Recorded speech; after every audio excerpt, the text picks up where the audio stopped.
generosity, the amazing parties and people. It has been overwhelming. I think I speak for everyone when I say thank you to both of you, both families. So, please, thank you very much. I can barely see you because of the lights. I want to thank you for knowing me well enough and being generous enough to make your wedding night about me a little bit. It's very thoughtful of you. And lastly, just get comfortable. We're going to be here for a while. It's the only chance we get to my big man. Put that up there. I project. So. In all honesty, I feel like I was born for this. No, seriously. When I say born for this, I mean bred for this. Because I'm pretty sure it was my parents' idea to conceive me to support my older brother throughout my entire life. I'm not going to lie, he's always been the favorite. Some of you may not know, but I'm going to let you know. For example, Mom's first gift to Chad, as most mothers' gift is the gift of life. Beautiful. Mom's first gift to me was food poisoning. I was born 2 months premature with listeria. I put in an incubator for about 2 months. Now, I know what you're thinking. Just wait, it gets better. I don't know if you guys have seen Chad's baby pictures, or adolescent pictures, or middle school pictures, but he looked like a white Urkel. Now, despite me being a medical miracle, it didn't matter. Chad was the firstborn. Now, this trickled down to Chad, and I think he was so threatened by my beauty that he knew he had to mar me in some way. So at the age of 2, as I gingerly crawled into the bathroom, he slammed the door on my finger and severed my 5th phalange. He sent me to the emergency room.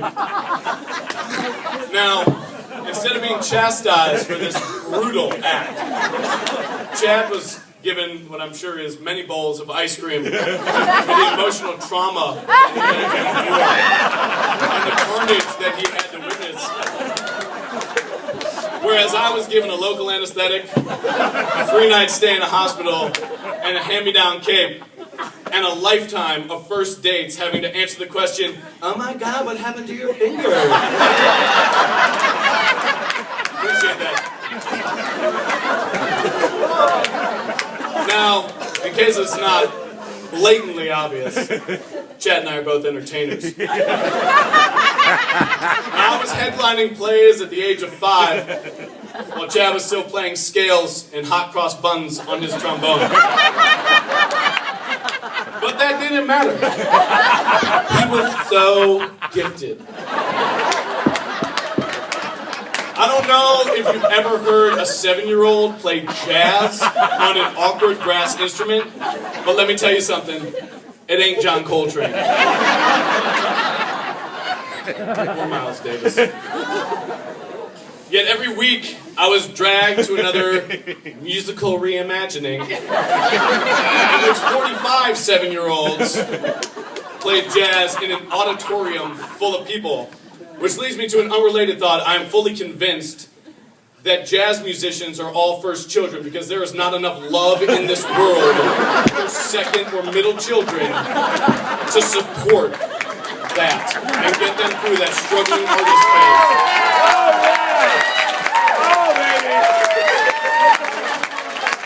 But even when Chad got really good, his taste in jazz was so obscure that I couldn't even enjoy it with him. He'd come home and be like, "Hey, I want you to listen to this underground recording of this heavy cat playing some old Thelonious Monk." I could never relate. But when Chad really started to get good was when I stepped up. Right? Chad would play professionally downtown when he was 15 or 16, and then have to wake up for band camp. Don't worry, band camp was cool, I promise. But he never woke up early enough to make breakfast. Whereas I, on the other hand, woke up early. Why not? Everyone knows a child actor peaks at 7. At 13, I was a has-been in a bathrobe just trying to get breakfast early in the morning. So, Chad would run out in the mornings, and I would cook this wonderful spread, just about to sit down, and he'd grab handfuls and handfuls of pancakes and bacon and eggs, and leave me with a tattered mess to clean up. And when I would complain to my parents, they would say, "Well, you know he's going to do it, just make more." I started off as Chad's cook. Personal chef. But as Chad moved to college and started playing in Miami, I got my first promotion. I became his groupie. And when Mom was in town, I got to dual hat as both groupie and minstrel. Because when he would play, my mom would sit in the back and go, "Dance, dance, dance." And she'd be really disappointed if I didn't. Now, in my entire college career, I think my parents visited me in college twice. They visited Chad a lot. Bi-monthly, at least. And consequently, threw these lavish parties for his bands. And thus came my second promotion, roadie. I would get off the plane and come into town and inevitably have a list of things to do. Maxo! About to hit that one. I'd get home and it got to the point where I could tell if my parents were either happy to see me and there was nothing to do, or I had a chore, because Dad would either say, "Maxo, great to see you, awesome, I could relax," or "Maxo," accent on the O. In which case I knew I had chores to do. But my parents were good. They were good. They kept me on the hook. For a couple years, I was on cooler cleaning and chair wiping detail, getting really good. You're the best! You're the best! I was the best. And then one day, Dad brought home a power washer for the deck. And it was like Christmas. I had a new job and a new tool.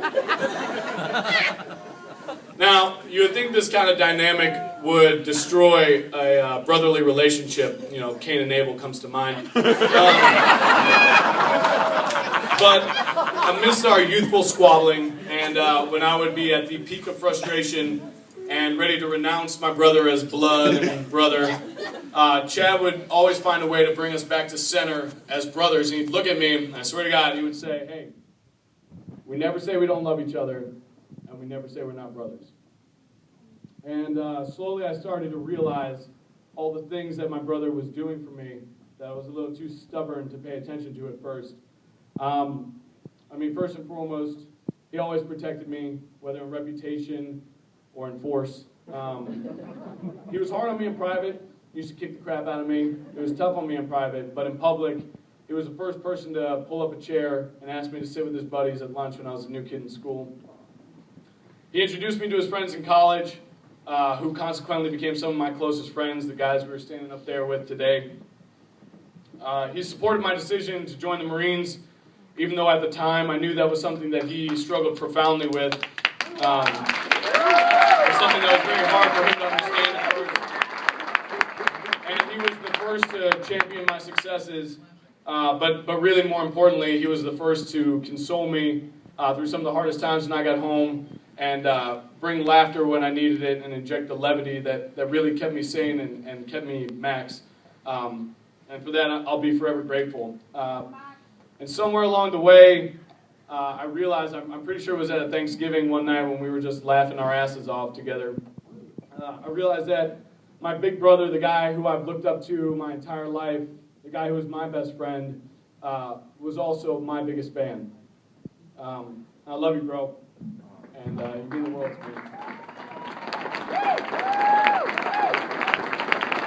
You stay where you are. All right.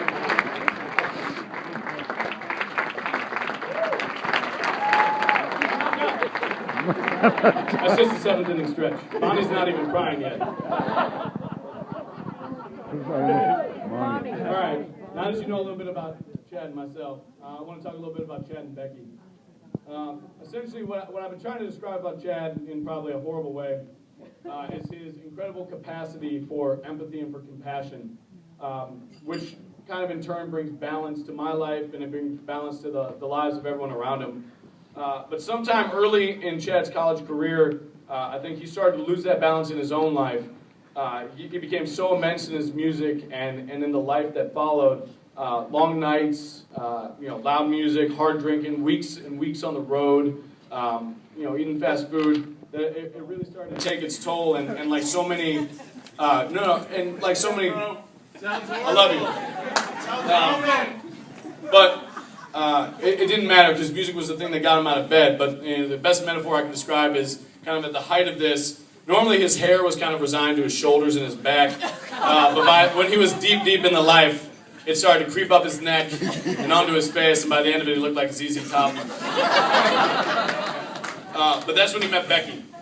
And like Chad, Becky has incredible gifts and is incredibly driven.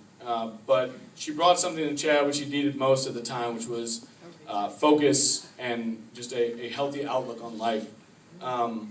And he was able to find balance again, and essentially to manscape his life, if you will. He is now the healthy, well-groomed man you see before you. Now, but on top of that, and really what I care about, is that Chad meeting Becky brought one of the greatest additions to my life. Because I finally had a partner to commiserate with while we sat through Chad's jazz concerts, through the Twiddly Dot sessions of Thelonious Monk. And like my brother, she was someone I could laugh with, be goofy with, but most importantly, she was someone who understood what it meant to be asked at every single party. So are you in a band too? And we got asked that question so many times, eventually we just said, you know what? Yes, we're in a band. And we started an imaginary bluegrass band, which Becky plays the recorder and the spoons, and I hammer out the washboard and bang it out on lead vocals. But Becky, in all honesty, I really couldn't have asked for a better sister. I need to thank you. Thank you not only for saving me a life of lonely jazz nights, but more importantly, thank you for saving my brother. Music will always be a love of his, but you're the love that gets him out of bed every day. You're the passion that gives him balance, and you're the woman who makes him whole.